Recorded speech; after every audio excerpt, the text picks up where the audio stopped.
Subscribe our channel for more business videos in Hindi. E commerce business पैसा कैसे कमाते हैं? अगर आप भी इस क्वेश्चन का आंसर जानना चाहते हैं तो ये वीडियो आपके लिए है। इस वीडियो में मैं आपको डिटेल में बताऊंगा कि ई कॉमर्स बिजनेस कैसे पैसा कमाते हैं, और अगर आप भी ई कॉमर्स बिजनेस करना चाहते हैं तो ये वीडियो जरूर देखिएगा। हो सकता है आप भी बहुत जल्दी ई कॉमर्स बिजनेस स्टार्ट करने का माइंडसेट बना लें।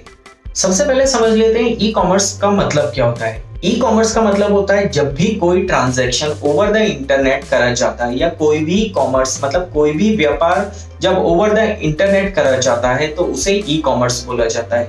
ई कॉमर्स की फुल फॉर्म होती है इलेक्ट्रॉनिक कॉमर्स। ऑनलाइन मीडियम के थ्रू सेलिंग और बाइंग का जब हम बिजनेस करते हैं तो वो ई कॉमर्स के अंडर आता है। अब ई कॉमर्स बिजनेस दो टाइप से करा जाता है, या तो मार्केट प्लेस के थ्रू करा जाता है या ओन ई कॉमर्स वेबसाइट के थ्रू करा जाता है। मैं आपको इस वीडियो में ओन ई कॉमर्स वेबसाइट के थ्रू एग्जांपल के थ्रू समझाता हूं कि कैसे प्रॉफिट कमाया जाता है या कैसे अर्निंग करी जाती है ई कॉमर्स बिजनेस के थ्रू। सबसे पहले होता क्या है, आपको एक ई कॉमर्स वेबसाइट डेवलप करनी होती है। अब ई कॉमर्स वेबसाइट अलग अलग मेथड से आप डेवलप कर सकते हैं, आप अलग अलग प्लेटफॉर्म्स चूज कर सकते हैं।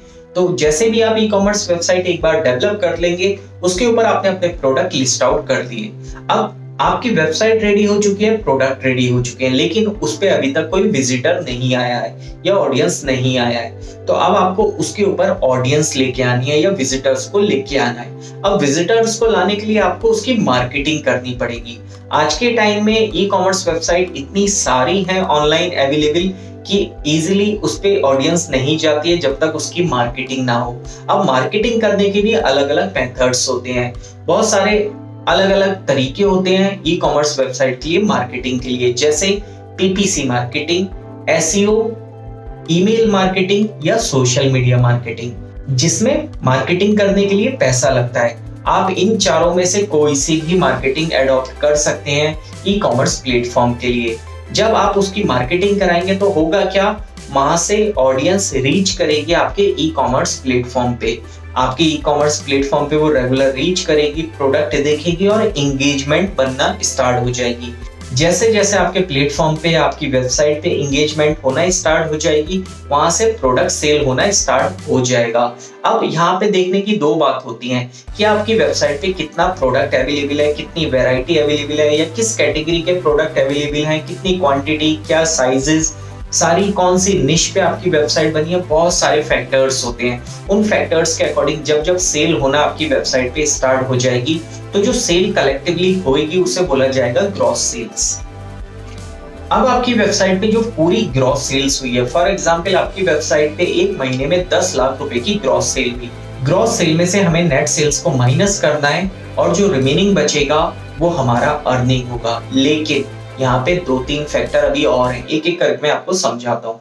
सबसे पहले बात करते हैं, जो 10 लाख की सेल हुई है उसमें हमारा कुछ मार्केटिंग का भी पैसा लगा है। फॉर एग्जांपल हम बात कर लेते हैं, 10 लाख की सेल लाने के लिए हमारा 1 लाख रुपए मार्केटिंग में लग गया। पहला पॉइंट, ये पहला एक्सपेंस हुआ। अब जो 10 लाख का मटेरियल सेल हुआ है उसमें मटेरियल की कॉस्टिंग प्राइस भी होगी। अब मान लेते हैं 3 लाख रुपए मटेरियल की कॉस्टिंग प्राइस है, तो टोटल हो गया हमारा 4 लाख रुपए। अब 10 लाख का मटेरियल डिस्पैच करने के लिए, शिपिंग करने के लिए हमने कोरियर को भी यूज करा है, तो 1 लाख रुपए हो गया कोरियर का एक्सपेंस। तो टोटल हो गया हमारा 5 लाख रुपए एक्सपेंस टोटल। अब 10 लाख की पूरी सेल को मैनेज करने के लिए हमने इन्वेंट्री भी रखी होगी, टीम भी अरेंज करी होगी, उन सारों में भी 2 लाख का हमारा एक्सपेंस हो गया। तो टोटल हो गया हमारा 7 लाख रुपए का एक्सपेंस। अब एक एक करके समझाता हूँ। 7 लाख में हमारे क्या क्या एक्सपेंस हैं। हमारी मार्केटिंग फीस इन्वॉल्व है, कोरियर एक्सपेंसेस हैं, इन्वेंट्री एक्सपेंसेस हैं, टीम मैनेजमेंट एक्सपेंसेस हैं और कॉस्टिंग इन्वॉल्व है। उसके बाद जीएसटी लगा हमारे मटेरियल के ऊपर, तो जीएसटी चार्ज भी उसमें हो गया। उसके बाद जो रिमेनिंग अमाउंट हमारे पास बचता है वो होता है हमारी अर्निंग। ये बहुत सिंपल तरीके से मैंने आपको समझाया कि एक ई कॉमर्स सबसे पहले वेबसाइट बनाई जाती है, उसकी मार्केटिंग होती है, मार्केटिंग के बाद जो सेल्स आती है, सेल्स में से सारे एक्सपेंसेस को हटाया जाता है, जो उसके पास हमारा बचता है वो होता है हमारा प्रॉफिट। तो दोस्तों, अगर आप भी ई कॉमर्स बिजनेस स्टार्ट करने की सोच रहे हैं तो हमारे चैनल पे ई कॉमर्स के रिगार्डिंग कंप्लीट सीरीज अवेलेबल है। रेगुलर बेसिस पे नई वीडियो भी हम लोग डालते रहते हैं ई कॉमर्स के रिगार्डिंग, अगर आप करना चाहते हैं स्टार्ट तो विजिट कर लीजिए प्लेलिस्ट को ई कॉमर्स सीरीज की, उसमें आपको काफी इंफॉर्मेशन मिल जाएगी। और इस तरीके से अगर आप बिजनेस स्टार्ट करते हैं और स्टेप बाय स्टेप फॉलो करते हैं तो जल्दी आप भी ई कॉमर्स के थ्रू अर्निंग करना स्टार्ट कर लेंगे। आई होप दोस्तों आपको वीडियो अच्छी लगी होगी। इसी टाइप की बिजनेस से रिलेटेड, ऑनलाइन अर्निंग से रिलेटेड वीडियोस आप अगर रेगुलर बेसिस पे देखने में इंटरेस्ट रखते हैं तो चैनल को सब्सक्राइब कर लीजिएगा, वीडियो को लाइक कर लीजिएगा। मैं मिलता हूं आपसे अगली वीडियो में, तब तक के लिए गुड बाय, टेक केयर।